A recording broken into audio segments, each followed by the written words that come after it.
HOA lost it when I returned to my cabin after 3 years. She posted no trespassing signs on my land. It was almost dusk when I turned off the gravel road onto the narrow drive that led to my cabin.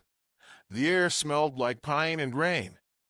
The cabin looked smaller than I remembered, framed by tall trees that swayed like they were whispering about me. 3 years away hadn't changed much about the forest, but something felt different. The space felt watched. I parked my truck and cut the engine. That's when I saw the first sign. No trespassing, private property, violators will be prosecuted. It was nailed right into my front gate. I laughed, at first, a sharp, confused laugh that caught in my throat. This was my gate.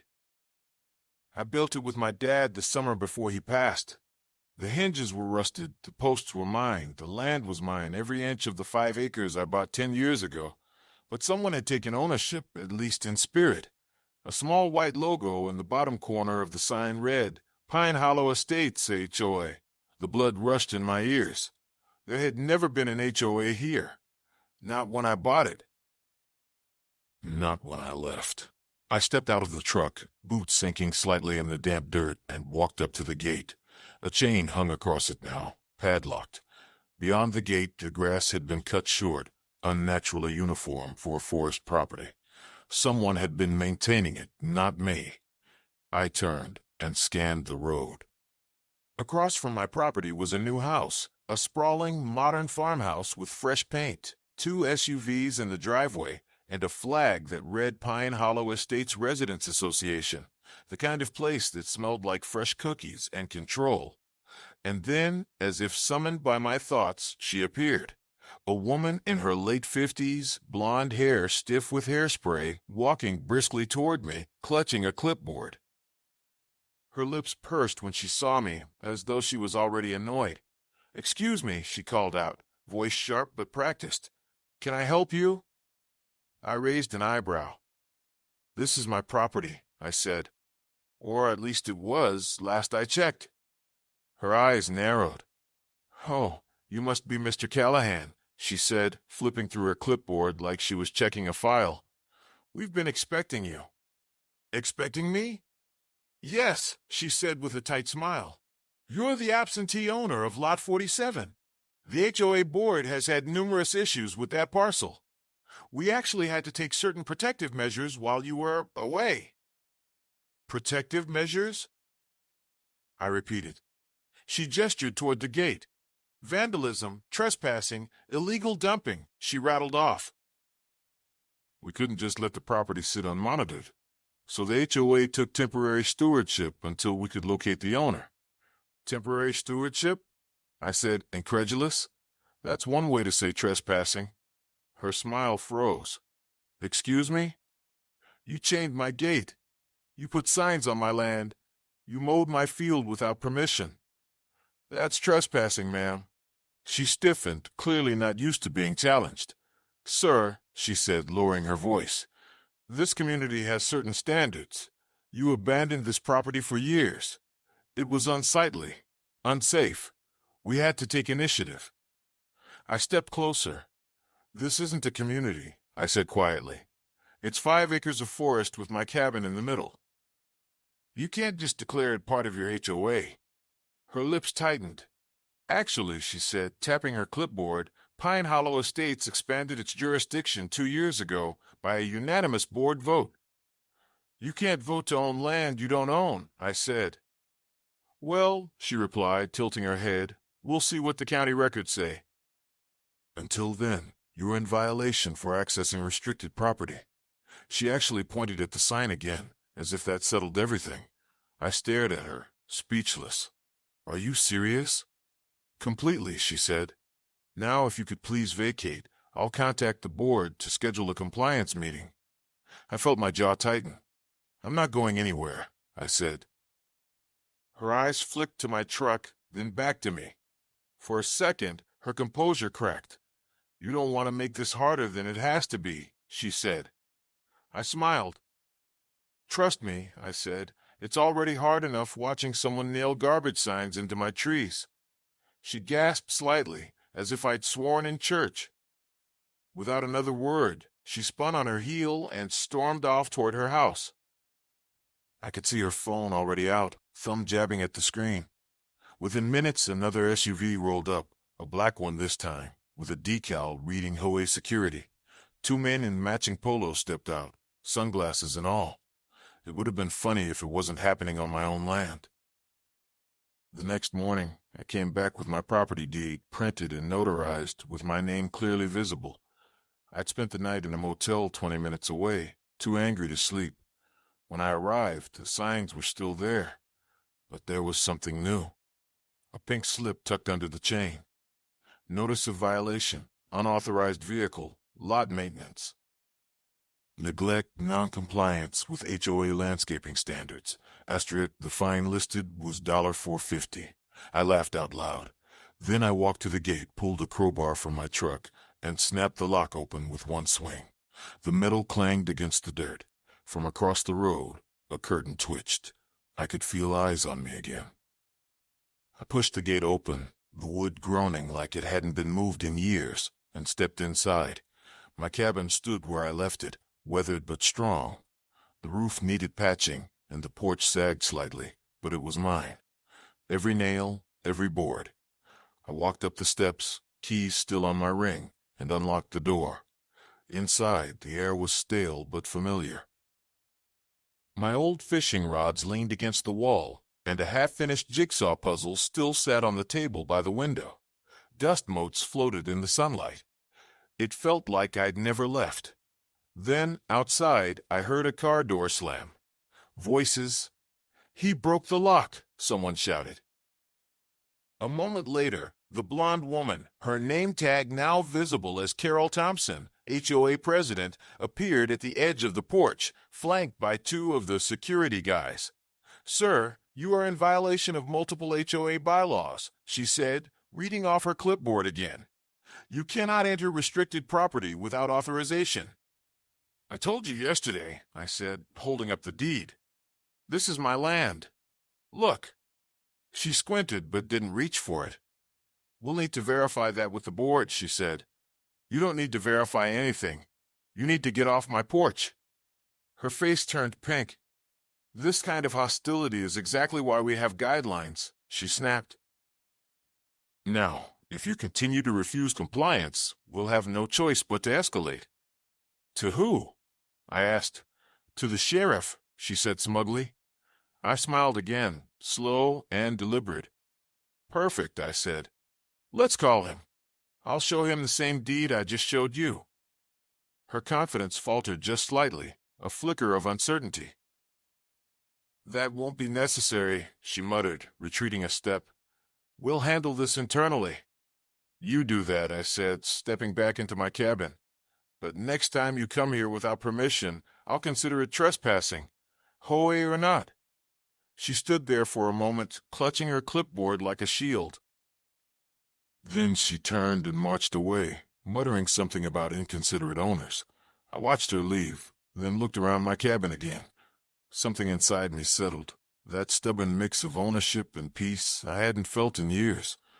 But it didn't last long, because 2 hours later, when I went to clear out the shed behind the cabin, I found another sign nailed to the door. "Stop work order. Property under review." In the bottom corner, the same logo, Pine Hollow Estates, HOA. And just like that, the war had begun. By evening, they'd called the county. Or at least that's what Carol claimed in the email she taped to my gate, complete with a polite reminder that I was accumulating daily fines. I didn't even know how they had my email address. But sure enough, when I checked my phone that night, there it was, a message from Pine Hollow Estates HOA Compliance Department, warning me about non-conforming structures, unapproved restoration work, and failure to register my property with the association. It would have been laughable if it didn't make my skin crawl. How did these people get my information? How had they moved in on land that was never part of any community to begin with? As the sun sank behind the trees, I sat on the porch steps, beer in hand, listening to the cicadas. Somewhere across the road, I heard Carol's voice again, faint but sharp, carrying through the quiet evening. She was talking to someone, another neighbor maybe, her words half lost in the wind. "He thinks he can just come back after all this time," she said. "Well, we have procedures. He'll learn to follow them like everyone else." I leaned back, eyes on the trees, jaw tight. This wasn't just about property lines anymore. This was personal. And if Carol Thompson thought she could bully me off my own land with signs and bylaws, she was in for a surprise, because I wasn't leaving. Not again. Not this time. The next morning, a drone buzzed over my roof. That was when I knew things were about to get worse. The drone hovered above the cabin like a mechanical mosquito, whining in lazy circles. At first, I thought it was just some kid playing around, but the moment I stepped outside, the drone dipped lower and turned toward me. The red light on its front blinked like a camera shutter. They were filming me. I waved my arms and yelled, but the thing stayed steady, unbothered, recording everything. It hovered over my truck, then drifted toward the shed, the one with the HOA stop work order still nailed to the door. That's when I noticed the sticker on the drone side, Pine Hollow Security. Carol was at it again. I picked up a small rock and tossed it gently upward. The drone jerked away, but not before capturing the motion. Seconds later, I heard Carol's voice echoing from across the road. "That's destruction of HOA property," she yelled, marching down her driveway, phone already in hand. "We have it on video." "You mean my video?" I shouted back. "On my property. You can't surveil me like this." "We absolutely can," she said, stepping closer. Under Article 9, Section 4 of the Pine Hollow Residential Code, we are permitted to monitor properties under dispute. "Under dispute?" I said, incredulous. "You created the dispute. This land doesn't even belong to your subdivision." Her smile was tight. "We'll let the courts decide that." The way she said it made my stomach knot. Carol wasn't bluffing. She had a way of making crazy sound bureaucratically legitimate, like she'd practiced this 100 times on other poor neighbors. I turned and went back inside, slamming the door. The drone buzzed off, but I knew she had her footage, and knowing her, she'd already emailed it to her entire HOA board. 2 days later, I received a certified letter. Thick envelope, Pine Hollow letterhead, the whole thing. It was a formal notice of legal action pending. According to Carol and her board, my property had been incorporated into the Pine Hollow Estates community boundary under an expansion vote and rezoning agreement. The HOA claimed I was now a delinquent member owing back dues, 3 years' worth. Total balance due, $4, $3.75 tundra. I laughed until I couldn't anymore. Then I got angry. My lawyer friend Sam lived 2 towns over. He'd helped me with the deed years ago, back when this land was untouched forest. When I showed him the letter, he squinted and said, "They can't do that, but they can sure as hell make your life miserable trying." "You mean this isn't illegal?" I asked. "Oh, it's illegal," he said, "but people like that count on you not fighting back. Always win by exhaustion." I stared at the stack of papers again, all the legalese, the signatures, the county map that seemed slightly off. "This isn't even the right plat map," I said. "They extended their lines over a stream that divides the forest." Sam nodded. "Classic move. They redrew it during a community expansion meeting and filed it with a lazy county clerk. It happens more than you'd think." "So how do I fix it?" "You don't fix it," he said. "You fight it. Hard." When I got back to the cabin that night, someone had spray painted something on my fence. "Keep out HOA property." The paint was fresh. I stood there under the porch light, gripping my keys so tight my knuckles turned white. They wanted me gone. I walked down the drive toward Carol's house, every crunch of gravel sounding louder in the still night. Her porch lights were on, her flag swaying gently in the breeze. Through the window, I could see her sitting at her dining table, sipping wine, laptop open. She didn't even flinch when I knocked. After a long pause, she opened the door just a crack. "You're trespassing," she said. "No," I said. You are. On my property. You vandalized my fence. Her eyes darted, calculating. You have no proof of that. You just admitted it by not denying it. Her expression tightened. You're making this very difficult, Mr. Callahan. We could have resolved this peacefully. You put up cameras, sent drones, fined me, and now you're painting on my fence. That's not peaceful, Carol. That's harassment. I suggest you leave now, she said, stepping back, before I call the sheriff. Good, I said. Call him. I'd love to explain what your HOA's been doing. Her face turned crimson. She shut the door so hard the wreath rattled. I stood there a second longer, hearing muffled voices inside. Then I walked back toward my cabin. A different SUV passed me on the road. Another neighbor, a man in his 40s with a buzz cut, slowing down to glare out the window. They were talking about me, the outsider, the rule breaker, the guy who didn't belong. A week later, the sheriff actually came. I was chopping wood when his cruiser pulled up. He stepped out, tipping his hat. Older guy. Looked tired. Mr. Callahan? That's me. He sighed. Got a complaint from the Pine Hollow Association. Says you're occupying restricted property and tampering with signage. I pointed toward the cabin. Want to see my deed? Wouldn't hurt. He followed me inside, glancing around. I handed him the notarized copy. He read it slowly, then nodded. Yep, he said. This here's yours. No HOA designation on file either. Then why are they doing this? I asked. He shrugged. Power. Some folks get a little taste of authority and lose their damn minds. He handed the deed back. I'll tell him to back off, but I'll warn you, they're persistent. He wasn't kidding. The next day, a row of cars parked along the roadside. A dozen Pine Hollow residents stood at the edge of my property, whispering and pointing like I was an exhibit. Carol stood in front, holding a binder. She raised her voice so everyone could. Here, we're here to enforce the integrity of our community. This individual refuses to comply with Pine Hollow regulations and is a danger to our neighborhood harmony. You mean I'm a danger to your control? I called out from my porch.